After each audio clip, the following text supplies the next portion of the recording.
ये साथियों, unconditional love क्या होता है, प्योर अल्ट्रुइज्म क्या होता है, निष्काम सेवा क्या होती है, शायद फूलों से बढ़कर, सुंदर सुंदर पेड़ पौधों से बढ़कर, इस वनस्पति जगत से बढ़कर, इस प्लांट वर्ल्ड उद्भिद जगत से बढ़कर शायद ही कोई दूसरा किंगडम, कुछ दूसरा वर्ल्ड हो जो हमें ये सिखा सके कि अनकंडीशनली मदरली लव क्या होता है। क्योंकि इस जगत के इतिहास में चले जाएं, चाहे प्रेजेंट में चले जाएं, हम आज से पहले भी इसके ऊपर निर्धारित थे, इसके ऊपर डिपेंडेंट थे। इसके बिना हमारा जितना भी विकास हुआ है एनिमल वर्ल्ड का और ह्यूमन बीइंग का, इवन ह्यूमन सिविलाइजेशन का भी, वो इस जगत के बिना नहीं हो सकता था। इस सुंदर दुनिया जो पेड़ पौधों की है उसके बिना नहीं हो सकता था, उसके बिना उसकी कल्पना भी नहीं की जा सकती। और इसके साथ ही ये हमारा जो इनके साथ रिलेशन है वो परम आवश्यक है। इनके बिना हम किसी भी स्टेज पर, किसी भी कदम में, किसी भी पल सरवाइव नहीं कर सकते थे, जिंदा नहीं रह सकते थे, विकास की सीढ़ी नहीं चढ़ सकते थे और ह्यूमन सिविलाइजेशन पनप ही नहीं सकती थी। पनपना तो बहुत दूर, एक सिविलाइजेशन का उदय होना तो जरूर बहुत दूर रहा। इस जगत के बिना हम सर्वाइव ही नहीं कर सकते थे और हमारे कुछ सेकंड भी इस जगत के बिना संभव नहीं है, कुछ पल भी इस जगत के बिना पॉसिबल नहीं है। तो ये जगत के जो उपकार हैं, ये जगत की जो एक महिमा है, उसको आज हमने समझना है और उससे कुछ लर्न करना है कि कैसे हमको ये क्या मैसेज दे रहे हैं, क्या जीने की एक स्टेज बता रहे हैं, जीना किसको कहते हैं और विशुद्ध सेवा क्या होती है। इस जगत से हम बहुत कुछ लर्न कर सकते हैं। अगर हम इतिहास में चले जाएं, जब हमारा इवोल्यूशन हुआ था, द हिस्ट्री ऑफ इवोल्यूशन में चले जाएं, तो कहीं ना कहीं हमारा रूट एक है। हम फिजिकल वर्ल्ड से इवॉल्व होते होते कहीं ना कहीं ये जगत और एनिमल वर्ल्ड ये पैरेलल चलता रहा और इस जगत के बिना किसी भी स्टेज पर, किसी भी अवस्था में, किसी लेवल का भी विकास संभव नहीं था। और सिर्फ इससे हम ऑक्सीजन ही नहीं लेते, सिर्फ इससे हम लकड़ियाँ या ईंधन ही नहीं लेते, ऐसा कोई लाइफ का एस्पेक्ट नहीं है जो हमारे सर्वाइवल के लिए कंपलसरी हो और इस जगत के ऊपर हम डिपेंडेंट ना हो।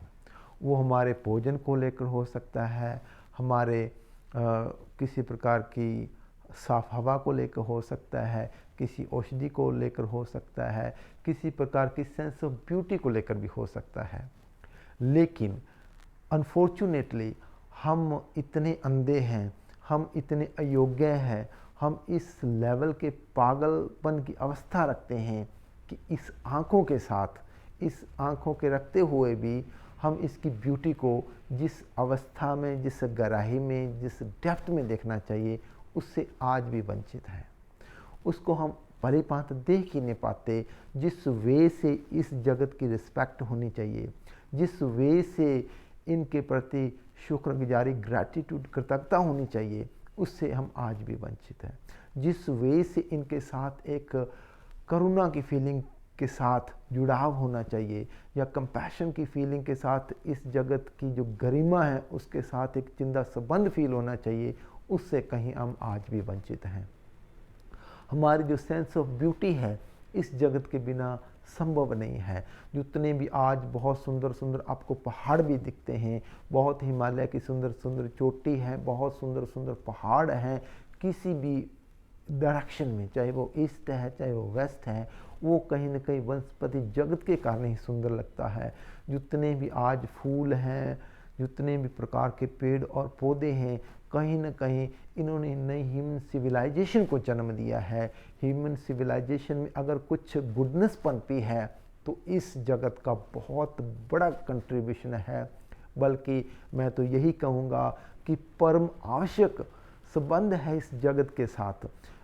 परम आवश्यक क्या होता है कि जिसके बिना गुजारा नहीं हो सके, जिसके बिना एक पल भी ना गुजारा जा सके, जिसके बिना हमारी लाइफ का कोई मीनिंग ही नहीं है, जिसके बिना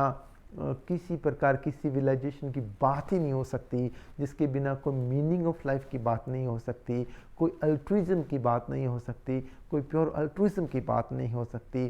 चाहे हम 19वीं सेंचुरी से पहले चले जाएं और 19वीं सेंचुरी के बाद में आ जाएं, चाहे हम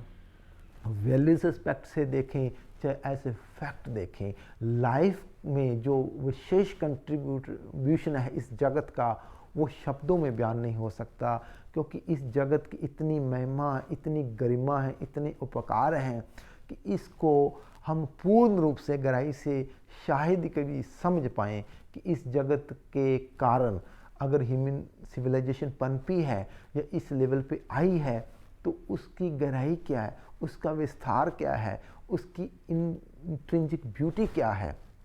अक्सर अगर हम हाईएस्ट वैल्यूज़ की भी बात कर लें, तो जब 19वीं सेंचुरी में ईस्टर्न और वेस्टर्न कल्चर कहीं ना कहीं जुड़ता है और हाईएस्ट वैल्यूज़ पनपती हैं, तो उनमें से जो एक एलिमेंट था वो कहीं न कहीं सुंदर फूलों के प्रति, सुंदर पेड़ पौधों के प्रति पूर्ण रूप से आकर्षण भी था। इससे भी इस जगत की ब्यूटी की गरिमा, इस जगत का एक उपयोगी पक्ष समझा जा सकता है कि हाईएस्ट वैल्यूज़ का भी एक एस्पेक्ट इसी किंगडम के ऊपर ही था कि जिसके हृदय के अंदर जो हाईएस्ट वैल्यूज़ पनपी हैं, उन्होंने किस वे से, किस गहराई से, किस डेप्थ से इस किंगडम के साथ एक अपना संबंध जोड़ा है, किस वे से उन्होंने इस किंगडम की महिमा गाई है, इस जगत की एक उपमा गाई है, इस जगत की एक सुंदर रूप को बड़ी गहराई से देखा है। तो ये देव जीवन का एक सबसे सर्वोच्च एलिमेंट्स में भी वन ऑफ देम है। इस बात से भी इसकी ब्यूटी को समझा जा सकता है। दूसरे लेवल पे अगर हम इतिहास में किसी भी समाज में चले जाएं, किसी भी रिलीजन में चले जाएं, किसी भी कौम में, किसी प्रकार की सिविलाइजेशन में भी चले जाएं, तो हमें क्या मिलता है कि इस किंगडम की महिमा वहीं से शुरू हुई है। चाहे आप ईस्टर्न कल्चर में आ जाएं, चाहे वेस्टर्न कल्चर में आ जाएं, चाहे आप बुद्धा का काल उठा के देख लें, चाहे आप वहाँ अरिस्टोटल का काल उठा के देख लें, या इससे भी पीछे प्री सोक्रेटिस फिलोसफर्स की बात कर ले, वहाँ से भी हमें इस जगत की महिमा का, गुणगान का, इसकी जो ब्यूटी है उसका भी उल्लेख कहीं न कहीं हिस्ट्री में मिलता है। इसका जो उपयोगी पक्ष है, इससे हम क्या क्या अपनी पर्सनैलिटी को और किस वे से, किस गहराई से फील करते हैं, उसको भी हम इतिहास में भली भांति देख सकते हैं। भले आप महाकाव्य काल में रामायण और महाभारत में भी चले जाएं, वहाँ पे भी आपको इस जगत की जो सुंदरता है, सुंदर उपयोगी पक्ष है, उसको भी आप गहराई से देख पाएंगे, समझ पाएंगे। चाहे आप किसी धार्मिक कल्चर में चले जाएं, वहाँ पे भी इस जगत की एक विशेष प्रकार से महिमा गाई गई है, इसका गुणगान भी किया गया है। अब क्वेश्चन सिर्फ इतना ही है कि क्या इस जगत से हम सीख सकते हैं? अगर सीख सकते हैं तो वो क्या सीख सकते हैं? पहली बात तो ये है कि जब हम इवोल्यूशन में आए हैं, इवोल्यूशन एक प्रकार की सीढ़ी है, उसमें ह्यूमन स्पीशीज़ ने, जिसके अंदर तो सेंस ऑफ ब्यूटी विकसित हो गया है, जिसके अंदर इन फूलों के प्रति, पेड़ पौधों के प्रति, इस सुंदर वनस्पति और उद्भिद जगत के प्रति जो अट्रैक्शन है, जिसने जितना फील किया है उतना ही उसने इस जगत की महिमा गाई है, उतना ही उसने इस उपयोगी पक्ष को बढ़ाने को, उपयोगी पक्ष के ऊपर स्ट्रेस दिया है। इसकी इंट्रिंसिक को, ब्यूटी को देखकर एक एक पोइट ने, एक एक लिटरेचर लिखने वाले ने जो इसका सुंदर रूप से इनके गुणों का गान किया है, वो बहुत ही प्रेज़वर्दी है। उसकी महिमा को हमें समझना चाहिए, उसको पढ़ना चाहिए, उसको लिखना चाहिए। लेकिन अनफॉर्चुनेटली क्या होता है कि कुछ इंसानों के अंदर सेंस ऑफ ब्यूटी नेचर के विकास में अभी विकसित नहीं हुई। उनके सामने इस जगत की ना तो कोई हमें ब्यूटी नज़र आती है, ये बाहर की आंखें रख कर भी हमें इस जगत की कोई ब्यूटी नज़र नहीं आती, ना ही इसका कोई उपयोगी पक्ष नज़र आता है, ना ही हमें ये समझ आता है कि ये जगत के साथ जो हमारा संबंध है वो परम आवश्यक है, इसके बिना बिना हम सर्वाइव नहीं कर सकते। इसकी हमें गहराई समझ नहीं आ पा रही। अगर हम चाहते हैं कि इसकी गहराई आए, वो किसी भी पहलू में हो सकता है, वो फिजिकल लेवल में भी हो सकता है, यानी कि हमारा फिजिकल लेवल के इवोल्यूशन में भी इसका क्या कंट्रीब्यूशन है, मानसिक लेवल पे इसका क्या कंट्रीब्यूशन है, स्पिरिचुअल लेवल पे क्या कंट्रीब्यूशन है, इसकी गहराई को हमें समझना होगा।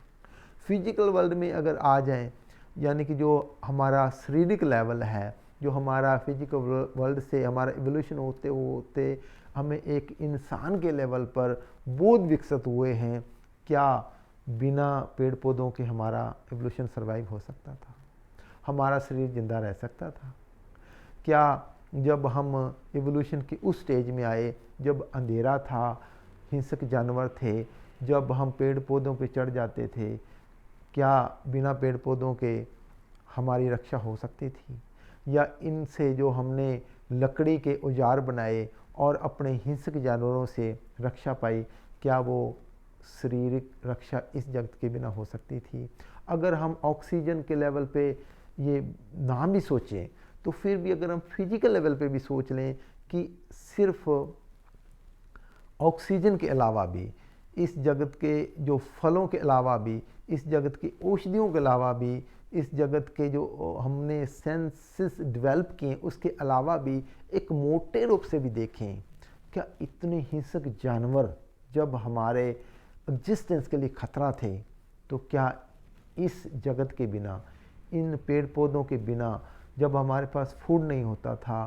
खाने को कुछ नहीं मिलता था, तो एक एक समय में हमने फ्रूट के साथ इस यात्रा को आगे बढ़ाया है। तो क्या किसी भी एस्पेक्ट में, लाइफ के किसी भी एंगल से हमारा सर्वाइवल पॉसिबल था? इसके विषय में हमें सोचना है। ये हमारे मानसिक विकास में कैसे हमारी सहायता करते हैं, इस पक्ष को भी हमने सोचना है। ये हमारी सेंसेस को, हमारी सोल की ब्यूटी को कैसे बढ़ाते हैं, कैसे सेंस ऑफ ब्यूटी हमारी बढ़ती है, कैसे हमारे बोध पैदा होते हैं, इस पक्ष को हमें पहली बात समझना होगा। चाहे शारीरिक लेवल है, चाहे मानसिक लेवल है, चाहे एस्थेटिक लेवल है, चाहे स्पिरिचुअल लेवल है, लाइफ का कोई भी ऐसा एस्पेक्ट नहीं है जिसके लिए ये जगत परम आवश्यक ना हो। अगर हम सिर्फ सेंसेस की बात कर लें, सपोज करो कि एक आदमी ब्लाइंड है, फिर भी इन कोमल फूलों को स्पर्श करके भी वो अपने डिफरेंट सेंसेस को बढ़ा सकता है, इसकी ब्यूटी का आनंद ले सकता है, इसको टच करके भी आनंद ले सकता है। हो सकता है किसी के हाथ काम ना करें, लेकिन वो आँखों से इसकी ब्यूटी को देख सकता है। और अगर हम जितना भी हमारा वैल्यूज एस्पेक्ट का इवोल्यूशन हुआ है उस फील्ड में भी चले जाएं, तो क्या बुद्धा के लिए ये संभव था? अगर वो राजपाट में रहते, अपने किंगडम में रहते, अपने महलों में रहते, तो क्या जिस सच्चाई को वृक्ष के नीचे या जंगलों में रहकर उन्होंने बोध पाया है, या उन सत्यों की गहराई में गए हैं, क्या वो इस किंगडम के बिना पॉसिबल था? अगर वो सिर्फ महलों में रहते और जंगलों में जाकर ना रहते और इसकी ब्यूटी या इसके उच्च प्रभावों में ना रहते, तो इस गहराई से इन सत्यों को देख सकता था। हालांकि वेस्ट ने इस पे बहुत रिसर्च की है, बहुत सी इसकी ब्यूटी को हर एक वे से अप्रिशिएट किया है, इसको कैसे किंगडम को आगे बढ़ाया जा सकता है। अगर हम ईस्टर्न और वेस्टर्न कल्चर दोनों की तुलना करें, तो वेस्ट बहुत ही ईस्टर्न कल्चर से आगे निकल गया है। जितनी उन्होंने रिसर्च की है, इस किंगडम की महिमा गाई है, इस किंगडम के उपकारों को लिखा है, उसको महसूस किया है, और उनके साथ एक जिंदा रिलेशन रखा है, एक काइंडनेस के साथ, एक कंपैशन के साथ, उस लेवल का जो सम्मान मिला है पौधों को या पेड़ पौधों को, हमें इस कल्चर में थोड़ा सा कम मिलता है। हालांकि धार्मिक किताबों में, धार्मिक ग्रंथों में, शास्त्रों में इसकी महिमा बहुत गाई गई है, लेकिन फिर भी कहीं न कहीं हम ईस्टर्न कल्चर वाले वेस्टर्न कल्चर के बजाय पीछे रह गए हैं। इस किंगडम की ब्यूटी को समझने में, इसके उपकारों को समझने में, इसके दुखों को समझने में कहीं ना कहीं हम थोड़े से कदम इनसे पीछे हैं। तो आज के दिन, वनस्पति जगत के विशेष दिन, उद्भिद जगत के विशेष दिन, आज फूलों पेड़ पौधों का जो विशेष दिन है, इस दिन हमारे सामने कुछ क्वेश्चन हैं, कुछ हमारी मॉरल ड्यूटीज़ हैं, जिम्मेवारियां हैं, रिस्पॉन्सिबिलिटीज़ हैं, जिसको हमें रियलाइज़ करना होगा कि क्या हाईएस्ट वैल्यूज़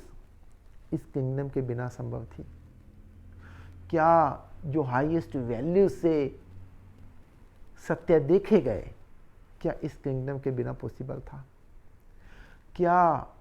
हमारे लाइफ में जो स्पिरिचुअल जर्नी जितनी भी विकसित हुई है, ऋषि मुनियों ने जो भी हमारे सामने तथ्य रखे हैं, वो क्या पॉसिबल था इस जगत के बिना? इस जगत ने हमें सिर्फ फिजिकल लेवल पे या मेंटल लेवल पे या एस्थेटिक लेवल पे या स्पिरिचुअल लेवल पे ही विकसित नहीं किया, लेकिन हमें इस जगत ने लाइफ के कई ऐसे डायमेंशन दिए हैं कि हम इनसे सीख सकें कि अनकंडीशनल लव क्या होता है, कि दूसरों के काम आकर उसके बदले में कुछ भी नहीं चाहते। और सबसे बड़ी बात, ये एक ऐसा किंगडम है, ऐसा एक वर्ल्ड है, ऐसी एक दुनिया है जो अपने उच्च असरों से दुनिया को चेंज कर रहा है, उच्च प्रभावों से, उच्च असरों से नीच प्रभावों को भी खत्म कर रहा है। नीच असरों और उच्च असरों की जो लड़ाई है, ये किंगडम हमेशा ही उसमें विजय पाता है। ये किंगडम से जो निकलने वाले असर हैं, चाहे वो खुशबूदार हैं चाहे नॉन खुशबूदार हैं, वो कहीं न कहीं इन्वायरमेंट में एक ऐसा नियम पूरा कर रहे हैं, खुली जगह पे एक ऐसा नियम पूरा कर रहे हैं कि जो एक गंदे प्रभाव हैं, गंदे इफ़ेक्ट हैं, उसको भी ख़त्म कर रहे हैं। तो इस किंगडम पे हम इतने ज़्यादा डिपेंडेंट हैं, इतना ज़्यादा इनके साथ हमारा परम आवश्यक संबंध है, काश हम उसको फील कर पाएँ, उसको समझ पाएँ कि इसकी जो ब्यूटी है उसको आगे कैसे बढ़ाया जा सकता है, इसके उपयोगी पक्ष को कैसे फील किया जा सकता है। जब हम इससे कुछ सेवाएं लेते हैं, कुछ फ्रूट लेते हैं, चाहे हम छाया में बैठते हैं, चाहे हम अपने बारिश से बचने के लिए इसके नीचे आते हैं, तो कम से कम हमारी एक मॉरल जिम्मेवारी बनती कि इनको दिल से थैंक यू बोलें कि आज तुम थे तो हम सरवाइव कर गए, तुम ना होते तो हम भी ना होते। ये एक शुक्रगुजारी की डिमांड है। ये जगत ना होता तो एक एक पोइट के उद्गार हमें पता ही नहीं लगने थे। ये जगत ना होता तो सेंस ऑफ ब्यूटी का कोई भी ऐसा एस्पेक्ट विकसित नहीं हो सकता था। ये जगत ना होता तो दुनिया कहीं न कहीं वैल्यूज एस्पेक्ट को लेकर विकास ना कर पाती, कोई सिविलाइजेशन सभ्य ना हो पाती, आगे बढ़ नहीं पाती, जितना इस किंगडम ने, इस वर्ल्ड ने, इस प्लांट वर्ल्ड ने अपना सहयोग दिया है। बल्कि मैं तो ये भी फील करता हूँ कि किसी भी सिविलाइजेशन का एक मीटर ये भी है कि उस सिविलाइजेशन में पेड़ पौधों के प्रति, फूलों के प्रति अट्रैक्शन कितना है। इनसे जो सेवाएं हम पाते हैं, चाहे वो सेंट हो, चाहे इनके फूलों का रस जिसको हम अतर बोलते हैं वो हो, चाहे फ्रूट हो, चाहे जड़ी बूटी हो, या जितना भी आयुर्वेदिक का इलाज है, वो मोर देन 90% तो इसी किंगडम के ऊपर ही बेस्ड है। और नेचर ने हमारे सामने क्या एक भेद, एक रहस्य रखा है कि हम सिर्फ और सिर्फ इस जगत का फ्रूट और इससे मिलने वाले डायरेक्ट जो अनाज है उसको खाकर ही मीनिंग ऑफ लाइफ की बात कर सकते हैं, इसको खाकर ही कोई अल्ट्रुइज्म की बात कर सकते हैं, इस जगत के से सिवाय पाकर ही हम कुछ वैल्यूज एस्पेक्ट की बात कर सकते हैं। क्योंकि हमारी जो बॉडी का स्ट्रक्चर है वो ना तो नॉन वेजिटेरियन के लिए बना हुआ है, जो बॉडी की एक रचना है या संरचना है या अंदर जो सिस्टम काम करता है वो नॉन वेज के लिए नहीं है, वो एनिमल से मिलने वाले किसी भी पदार्थ को लेकर नहीं है, चाहे वो मिल्की प्रोडक्ट्स हो, चाहे वो मीट डाइट हो, या अन्य किसी प्रकार की एनिमल से मिलने वाला कोई भी ऐसा पौष्टिक आहार हो। हमें सिर्फ और सिर्फ इस वनस्पति जग से मिलने वाले जो फ्रूट हैं, जड़ी बूटियां हैं, अनाज हैं, सिर्फ उसी के ऊपर ही नेचर ने हमारा सर्वाइवल रखा है, हमारा जीवित रहना रखा है। हमारे आगे की यात्रा भी मैक्सिमम लेवल पे इसी किंगडम के थ्रू ही होगी।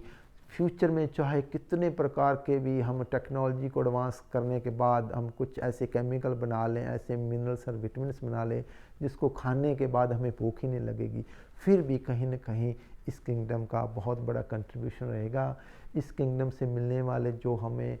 कार्ब्स हैं, प्रोटीन है, फैट है, विटामिन्स हैं, मिनरल्स हैं, किसी प्रकार का भी ऐसा कोई मिनरल, विटामिन्स, प्रोटीन नहीं है जो इस किंगडम से हमें ना मिल सके। और हमारा फ्यूचर का कोई भी ऐसा एस्पेक्ट नहीं है, लाइफ का कोई भी ऐसा पहलू नहीं है जहाँ पे हम इनके ऊपर डिपेंडेंट ना हो। हमारी सांस से लेकर, हमारे भोजन से लेकर, हमारे शरीर में रोगों से बचने से लेकर, हमारे सेंस को बढ़ाने से लेकर, हमारे अंदर वैल्यू एस्पेक्ट को बढ़ाने से लेकर, लाइफ का कोई भी ऐसा पहलू, डायमेंशन नहीं है जब हमें इसकी ज़रूरत नहीं है। हम इनके ऊपर कल भी डिपेंडेंट थे, आज भी हैं और फ्यूचर में भी रहेंगे। लेकिन जो हमारी मॉरल ड्यूटी है, मॉरल जिम्मेवारी है, वो ये है कि इस किंगडम को आगे कैसा बढ़ाया जा सके, इस किंगडम को सुंदर कैसे बनाया जा सके, इस किंगडम का विकास कैसे किया जा सके, ऐसे क्या नियम खोजे जाएं कि इस किंगडम से हम मैक्सिमम सेवाएं ले सकें और इस किंगडम को विकास के क्रम में आगे ले जा सकें। तो इसके लिए हमारी कुछ मॉरल जिम्मेवारियों में से सबसे बड़ी जिम्मेवारी ये है कि हम अपने पॉपुलेशन को कंट्रोल करें, क्योंकि एक बच्चा कई सैकड़ों, हजारों पेड़ पौधों को किल करके सरवाइव करता है, और कितने ही जानवर भी आज पूर्ण रूप से इसी किंगडम के ऊपर ही बेस्ड हैं, डायरेक्टली और इनडायरेक्टली। दूसरी बात, हमारी जिम्मेवारी ये है कि अगर हमने वैल्यू रिस्पेक्ट को बनाना है, अगर हमने अपने मूल्यों को, अपनी नैतिकता को, आदर्शों को बनाना है, तो इसके साथ घनिष्ठ संबंध रखें, इस जगत का सम्मान करें, इनके प्रति ग्रैटिट्यूड रखें, इनके प्रति हमदर्दी रखें, क्योंकि आज साइंस मानते हैं दुख सुख इसको भी बोध होता है, इसको भी फील होता है। जब हम इसको काटने के भाव से इसके समीप जाते हैं कुल्हाड़ी लेकर, इसको भी दर्द होता है। अगर इसको पानी देने के बहाने हम जाते हैं तो इनको खुशी होती है। इनकी भी फैमिली है, इनका भी एक ग्रुप है, ये भी कहीं न कहीं नहीं चाहते कि हमारा किंगडम ख़त्म हो जाए। ये भी कहीं अगर ग्रुप में अगर हम इनको उगाते हैं तो एक मदर ट्री होता है, वो दूसरे ट्रीज़ को हर वे से, हर एंगल से प्रोटेक्ट करने की कोशिश करता है, उसको रोगों से बचाने की भी कोशिश करता है।